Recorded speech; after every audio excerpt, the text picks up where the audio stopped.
Functions in Swift 3 allow us to organize our code much more efficiently. A primary goal whenever you code in any language is to not write the same line of code more than once, and functions are a big part of helping us achieve that. Let's see how they work by implementing a function inside of our playground. Now, so far, I have this while loop and a count that goes round and round it. Now, what if I wanted to write a while loop that did the same thing again?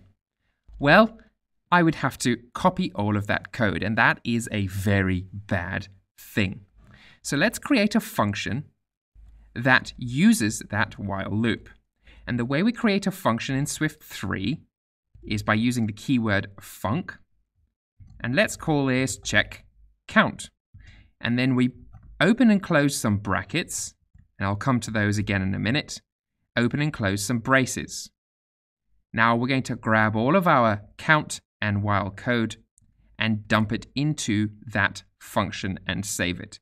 Now the first thing you're going to notice is that there is nothing printed out on the right-hand side. And that's because a function doesn't run as default. You actually have to do what's called calling the function. And the way we call it is by its name, check count with 2 brackets. And now the function will get called, execute, and that loop should go round as many times as it needs to. Now, the reason we have these 2 brackets here, the open and close, is because functions can pass over values or variables or other items to themselves. And what do I mean by this? Well, let's look at a basic idea of it.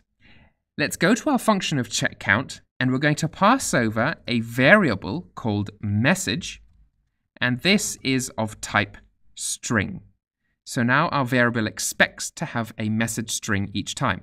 And that's why we have this red error. It says missing argument for parameter message in call. And that's what these are called.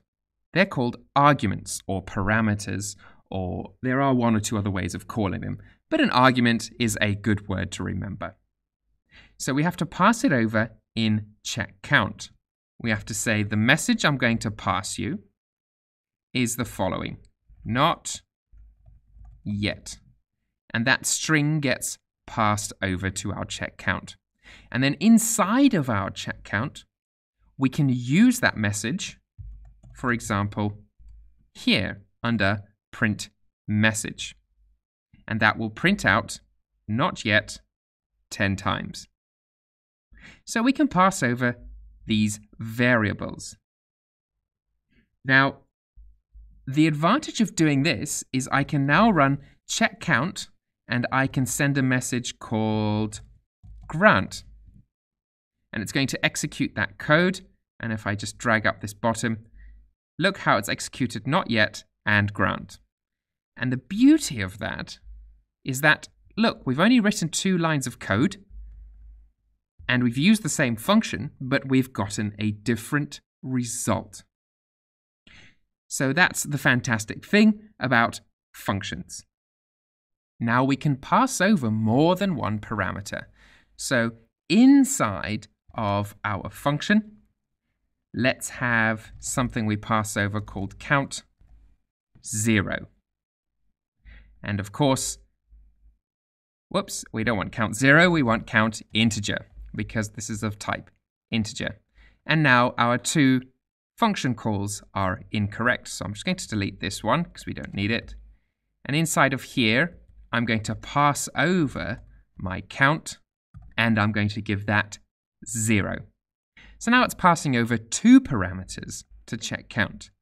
And inside of my check count function, I'm going to make this one equal to count. But this is kind of bad practice because I have 2 counts here, so I would probably want to rename my count up here to something like p count. This can be anything you like. I'm just calling it p count for past count. And of course, we have to change it down here to pcount. So always try to name your variables differently unless it makes sense to have them the same. So now if I changed this passed over count to 5, my loop will only run 5 times because the count is starting at 0. And this is a bit of a contrived example, but I think you get the idea. Now the other thing is always call your function something obvious. Check count.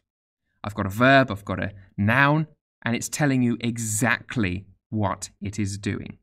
Always make sure it is descriptive. Don't make it too long, make it short, but descriptive nonetheless. Now the final part of functions is the fact that they can return something. And the way we specify them returning something is with a dash, a forward triangular bracket, and we specify the type of thing it's going to return. It could be a string, an integer, a boolean, whatever you like. Now, there's an error down here, and it says it's missing return in a function. And that's because it expects us to use the return word and then pass back some kind of string. So let's have done as passed back.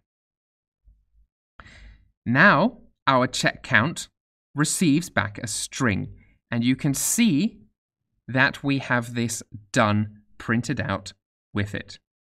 So it's a good way of passing back some kind of message from our strings, or from our functions rather.